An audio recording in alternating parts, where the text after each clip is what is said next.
Mini episode 717 of the FDH Lounge is brought to you by Sportsology, delivering unconventional columns and webcasts about sports, TV, music, movies, and more. Follow them on the web at sportsology.com. The FDH Lounge. You want to schedule your life around it. A long time ago, on a gloomy, wet Cleveland spring night, two men stand alone amidst the late-night drizzle. Their voices echo across the vacant station parking lot as they debate the merits of the great American radio show that have been missing for far too long. On that night, an idea was born. That idea became the FDH Lounge.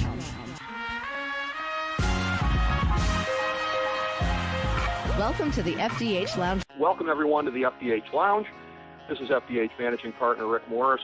We have with you today one of our favorite conversational guests here, our good friend Joe Staszak from 97.5 The Fanatic in Philadelphia. I have been honored to be on his show, talking with him on various great sports topics. Today we're going to be speaking with Joe about the great success of Villanova basketball. But it's always a pleasure to be able to get Joe Staszak on the line with us. Glad to be able to bring him in. Joe, how are you doing today, my friend? Good to have you back in the FDH Lounge, sir. Hey, Rick, long time no talk. How are you? Great to be back. Having a pretty good week here in Philadelphia for once. Absolutely, yeah. Let's go with Nova here. Let's talk about that. Congratulations. I will tell you, it was a much better ending to the game for you than it was for me. I was in one of these pools where you draw teams randomly at the beginning, and then you can pick up other teams based on who covers in the game. I ended up inheriting North Carolina part of the way through the tournament. That ending cost me 200 bones. I was shrieking at the TV before I turned it off in disgust amidst all the confetti. Safe to say, your reaction, I'm sure, was a lot different than mine. Just a little bit. And first of all, my condolences. I've taken bad beats. I've been on the other end of shots like that. Trust me, I feel your pain, Rick. But being a graduate of Villanova, and it's been 31 years, and I honestly thought I'd probably never see another one. It's not, Nova's a good program, but not quite top tier, Kansas or Kentucky or Duke or Carolina. But to put another ring in the jewelry box, I think legitimizes the program, and I just think that it's not the David story that it was in '85. It wasn't Goliath either, but they were the number one team for a couple weeks this year, and they really, really, really flipped a switch when it came tournament time, and they had that look, and that they were on a mission, and they were going to do something special. So I was surprised that they beat Oklahoma by 44 points. I think anyone tells you that they predicted that would be lying. But I wasn't surprised that they beat Carolina. Surprised they dropped that 10-point lead with 4 minutes left, but it could have gone either way, to be honest with you. I wasn't overconfident. I wasn't going in with a pessimistic point of view. I thought they had a shot at beating Carolina if they can play the defense like they had been playing. And they really, Jay Wright, to his credit, he got his players to buy in to play defense and to be about each other and be completely unselfish. And they took away Perry Ellis with Kansas, 4 points, 5 shots in the game. Buddy Hield had 37 in his previous game against Oregon. He had 9 points, 1 of 8 shooting from 3 against Villanova, and they outscored Carolina in the paint big time, despite being out rebounded by 13 points. And they got Cayunes. They have a devastating, ridiculous bicycle kick in the air, double pump, left-handed Marcus, Page 3-point bomb to tie the game, and all the momentum's on Carolina's side. So if that clock goes to 0 and it goes to overtime, the momentum's in Carolina's favor. But hey, they came down. Archdiacono made the right read, and Jenkins, who didn't have a great game, but he was there when it counted and just stroked it. I mean, it was kind of a very, very fitting ending to a great run. It certainly was a lot of momentum for Carolina at the end there, and I needed them to cover the 2.5, so I figured if they even got to overtime, my odds were pretty good. As my dad pointed out to me, I still got 100 instead of the 300 that I would have won. But, you being a great broadcast veteran, Joe, you know this. Anytime you at least get a story for the show, there's some consolation in it there. I managed to crack you up with my bad luck, so that gives me something anyway. It's funny. We doing the radio business, and I appreciate the kind words, Rick, but the Eagles had a disastrous season. But you always looked at the silver lining. As bad, the worse it got, the better the storylines. So the silver linings I would take out, I'd be like, yeah, but it's it's going to be a good story. I would tell my partner, he's all throwing stuff and breaking stuff. I'm like, yeah, but we're going to get a lot of calls tonight, right? He's like, yeah, I guess we'll have a good show because of it. Just the way it works. That's one element of it. And I have to say, too, and for these purposes, I will use the PC abbreviation. But speaking of the Eagles, I have to say some great humor that I have been finding recently from your fan base there with the Eagles. This EDP 445 fella, I have just discovered him in the last couple of months. As I say, I'm abbreviating to be PC. But some of the funniest and best sports rants you will ever find out there. That guy is a true original. Yeah, you're right. It's not really made for radio, but there's some interesting reads there that you can certainly find time to entertain yourself with. And that team gives you plenty of fodder. Let's put it that way. That team has more material than you know what to do with, and they just keep churning it out. And with this town. This town could take, positives and turn it into rants. So, either way there, this town pretty much churns out drama and storylines after storylines. This whole week, there's Villanova, and then there's, of course, then the Sixers, the interesting exit of Sam Hinkie, and then the Flyers. Not that this, we look for these kind of stories, but Ed Snyder passed away today, the owner of the Flyers and the founder of the Flyers, and it's going to be Eagles draft coming up, and the Phillies home opener today, and for what it's worth, all the teams pretty much stink, except for the Flyers. They made a run. They got into the playoffs. That's a good little story there. But we're hanging on to little victories. Making the playoffs, playing the Caps, okay. But they made the playoffs. They made a nice little run. It's a little bit of a surprise. But I think Nova was really kind of uplifting for the city, even if you weren't a big Nova fan, because they're kind of vilified in the city. They were one of the big five teams, and, Raleigh Massimino kind of went national back in the day, kind of broke up the big five. I'm talking about Temple and St. Joe's and Penn, LaSalle. You want to throw Drexel in the mix.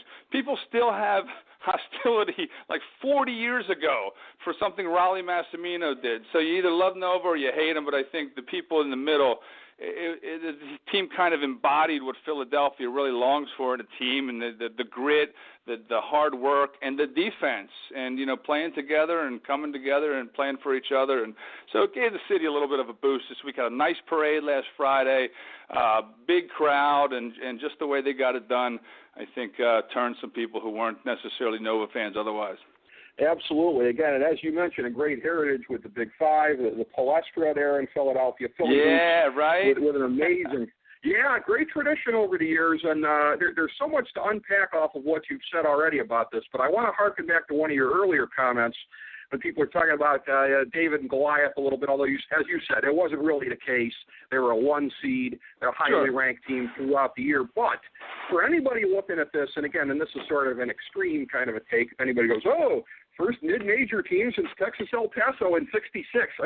Where does the Big East stand on the landscape these days? I sort of have a hard time getting a handle on that. It doesn't necessarily seem fair to call them an outright mid-major, but this isn't the Big East we grew up on either. No, I don't even know who plays in the Big East anymore, to tell you the truth. I have to go back and check. Wait. Where's Louisville these days? Wait, where's West Virginia? Wait, they're not. Wait, Syracuse is what? It's completely changed from. I don't know if you saw there was a 30 for 30 on ESPN Requiem for the Big East. It's just phenomenal. back in the days with like Pearl Washington and Chris Mullen and those battles with Cuse and St. John's and Patrick and the Georgetown teams and Stu Granger and Eddie Pinckney, and I mean that was the Big East. That was Big East basketball. That was very physical, very hard-nosed and defensive style of ball, and with the rivalries and the hatred for the other teams, the respect but hatred at the same time, sports hatred. It's just not what it is today. It just isn't. But hey, Nova's still, I guess representing a little bit, and I don't know if people from the Big East days or fans of the Big East back in the day maybe can find some solace, because I think it's really. And I get it. It's all about the Bucks these days, but it's just not the same with everyone, basically hightailing it, for the Bucks and changing conferences and just completely realigning everything. It's just not the same. The rivalries have changed. That hatred for that team you were usually used to playing twice a year. Maybe you'll see them in the conference tournament, and it's just not that anymore. It's just not, unfortunately. Absolutely. Oh, that's right. When you go back to the glory days of the conference, and you mentioned, again, the man who really elevated this program, got the national title, Raleigh Massimino in '85. It's one of these interesting things you and I have talked about previously. Every once in a while when we can find a sort of nexus between your town, Philadelphia, my town, Cleveland, I will tell you, Raleigh Massimino's second act at Cleveland State University went about as well as Jerry Faust's second act in the college game at Akron, which is to say not well at all. Raleigh's remembered a little differently here. Tell me about what happened with his stint at Cleveland State, because he kind of disappeared off the radar after UNLV, and now he coaches in Florida somewhere. It's I don't even know what team he coaches for now, but he's down in Florida doing his thing. I mean, that's 31 years ago since he won the title, so he's getting up there in age. How did the Cleveland State experiment go? This is all hearsay, so I feel bad even saying this, but okay. The word around town is that he was just like blatantly mailing it in. It was just basically for a paycheck, that he regarded it as a chance to sort of get paid in retirement. And wasn't really hitting it hard as far as recruiting or anything else. I mean, that, again, I personally have no opinion one way or another, because I don't know and I'm not close to the situation, but sure. That's the conventional wisdom on the North Coast. So yeah, it's so sometimes when you get a name, all that glitters is not gold, and we kind of found that out the hard way. This is true. I mean, yeah, he rose to stardom, and that's interesting. I'll have to do some checking on that, and I'll get back to you on that. I'm going to have to start digging in on that. I know he had his stint in UNLV. Certainly, quite a drastic change in personality from the Shark. Back in the early '90s and whatever, Jerry Tarkanian. But Raleigh kind of, he surfaces tournament time, but really he's kind of disappeared from the map here in Philadelphia. But certainly not forgotten. I mean, there's still a lot of memories and a lot of every time the tournament rolls around, there's something on Villanova. You see that shot. Him hugging his staff at the end of the game when Jensen got the ball into Dwayne McClain, time runs out on Georgetown and whatnot. But and I was glad to see him. I was glad to see him. I saw on ESPN on Sunday morning between the games, the semifinals and the title game, that he was back home in Florida taking care of his wife who's sick, and he said he wouldn't be at the game, but he'll be watching it on TV. Well, I turned on the pregame Monday night, and he's sitting on a set right outside of the NRG Stadium. So they somehow got his butt to the game, and he was a lot more enthusiastic as it went on when he started talking about basketball and they were getting him going. And then as he was in the stands, he sat with Eddie Pinckney. It was nice to see. It was nice to see him back, in the mix. A lot of the guys from that '85 team were at that game, and I had a few of them on my show. I went to school with some of them. I went to school with Harold Jensen and Mark Plansky and Eddie Pinckney, and so it was really, really fun. And I have them on, when Nova makes some noise and they're in the tournament, and every year. But this year it was unbelievable, because now you can make comparisons, that run to this run, and what did it mean for those guys, and how has the game changed and whatnot. It was just a ton of fun right up until that shot. It's always nice to see when you have an old coach coming back and being embraced like that. I mean, I can liken that a little bit to, in Columbus these days. I see Earl Bruce really being clamped to everyone's bosom down there. And it's nice because he was in a tough spot following Woody Hayes, wasn't always fully appreciated. But, all people remember later on are the good times, the good memories. He went out on a high note against Michigan. It's good to see Raleigh getting treated the same way with Villanova, people remembering that moment and treating it that way. But as far as the arc of the program in the years since, this is what I really want to get your handle on.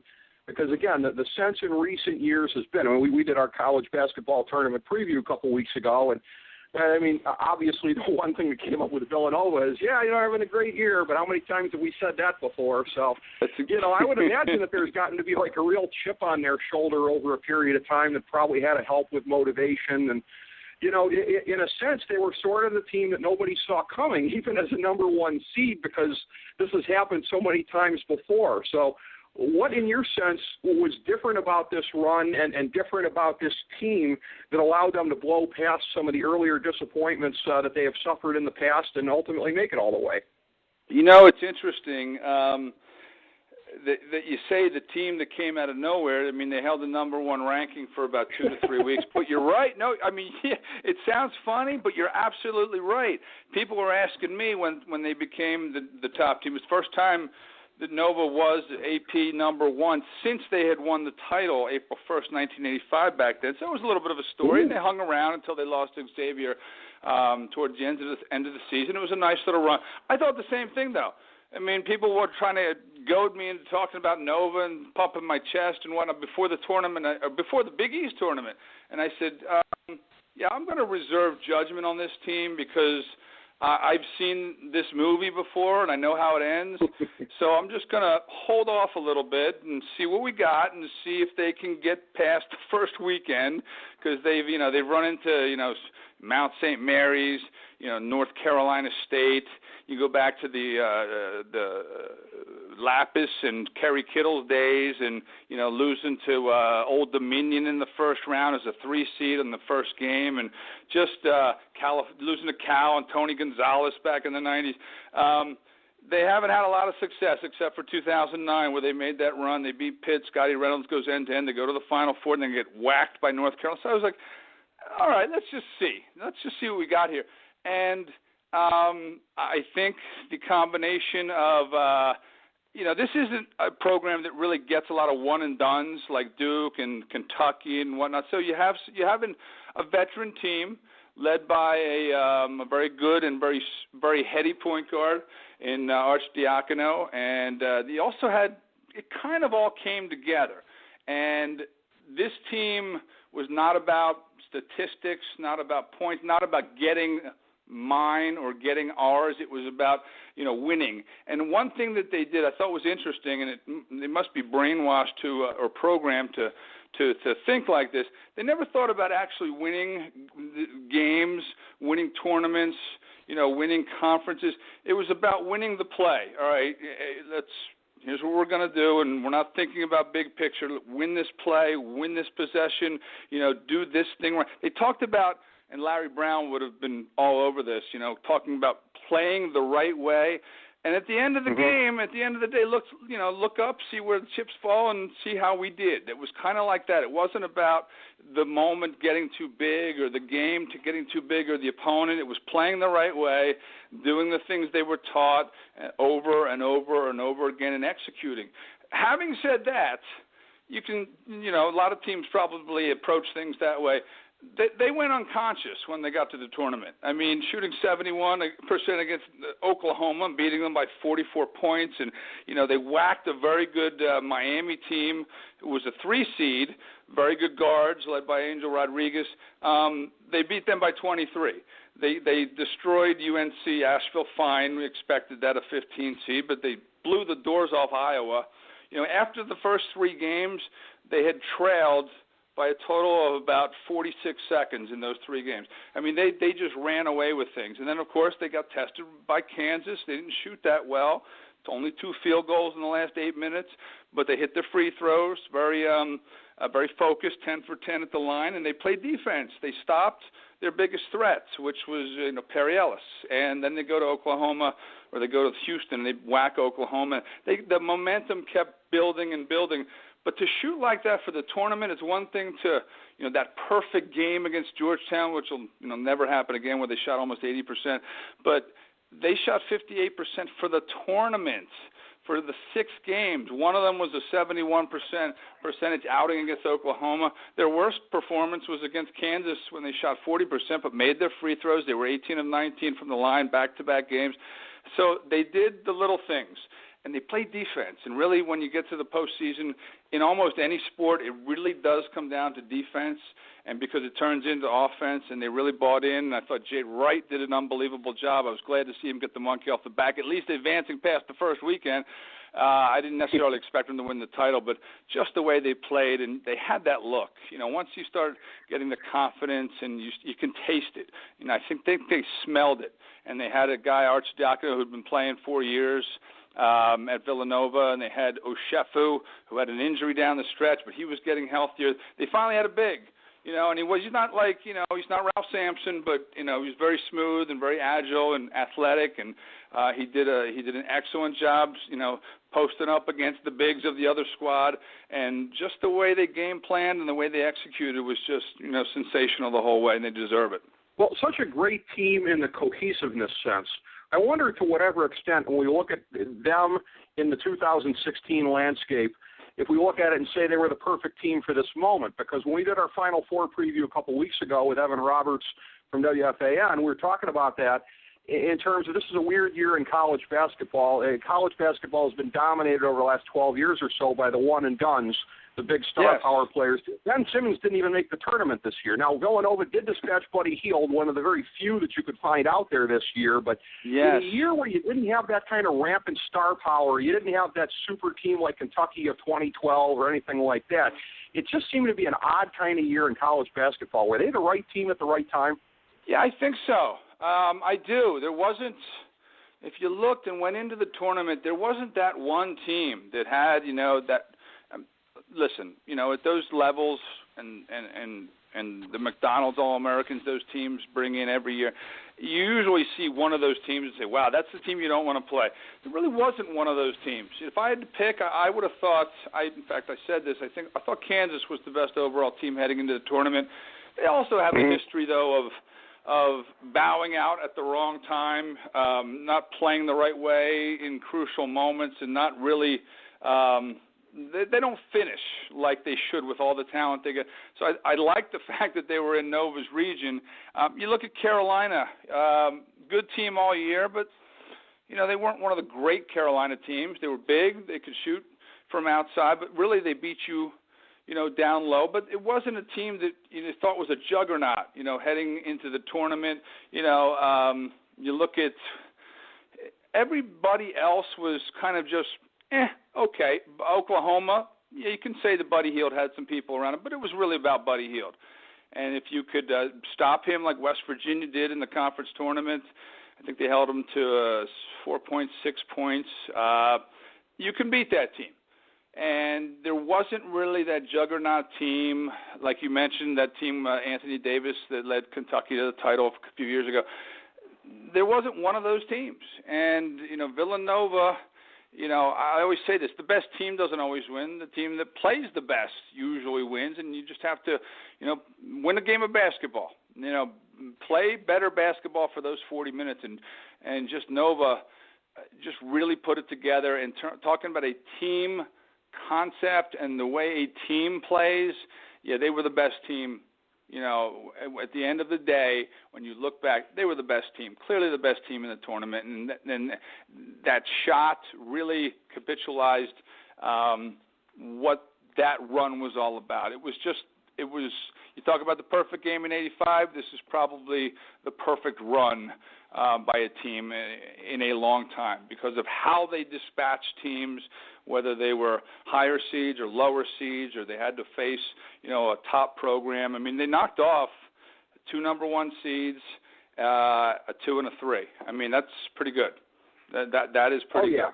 No question about it. Congratulations to your team, Joe, because they proved they were the very best in this tournament. Joe Staszak, thank you so much for being on the show. You've always been a great friend to us. Thank you so much. Look forward to doing it again. Have a great week, my friend. Hey, Rick, always a pleasure, my friend. Great talking to you. I'm going to have you on my show very soon, my friend. I'll talk to your people, and we'll make something happen.